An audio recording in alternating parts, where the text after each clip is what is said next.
नमस्कार मित्रांनो, ही आम्ही रिसेंटली डिझाईन केलेली एक मास्टर बेडरूम आहे. ती आम्ही कशी डिझाईन केली आहे ते मी तुम्हाला दाखवतो. एंट्री केली की इथे एक पॅसेज आम्ही क्रिएट केलेला आहे. त्या पॅसेजलाच आम्ही इथे बेडच्या बाजूला इथे साईड टेबल दिलेला आहे. साईड टेबलच्याच वरती इथे आम्ही एक डिझायनर MDF मध्ये बनवून घेतलेला पॅनल तो लावलेला आहे आणि त्याला आम्ही डिको पेंट केला आहे. तर याच बेडरूम मध्ये हा जो डबल बेड आहे, तर याच डबल बेडच्या आतमध्ये आम्ही स्टोरेज दिलेलं आहे. हायड्रोलिक स्टोरेज आहे.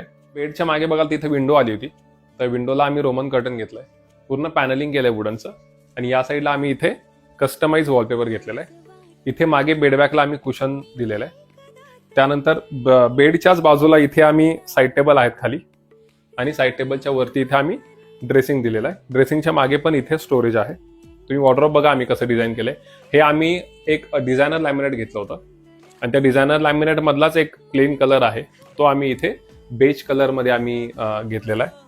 आणि त्याला आम्ही बॉर्डरला फक्त वुडन मध्ये केलेलं आहे. क्लायंटच्या रिक्वायरमेंटनुसार आम्ही हे सेक्शन्स करतो.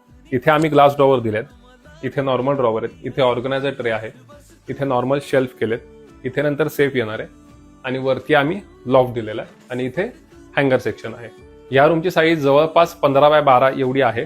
सो त्याच्यामुळे आम्हाला बेड मोठा घेता आला, आणि वॉर्डरोबची साईज पण आम्हाला मोठी घेता आली. त्यानंतर वॉर्डरोबच्याच बाजूला एक एक्स्ट्रा इथे स्पेस होती, जिथे मागे विंडो आहे छोटी.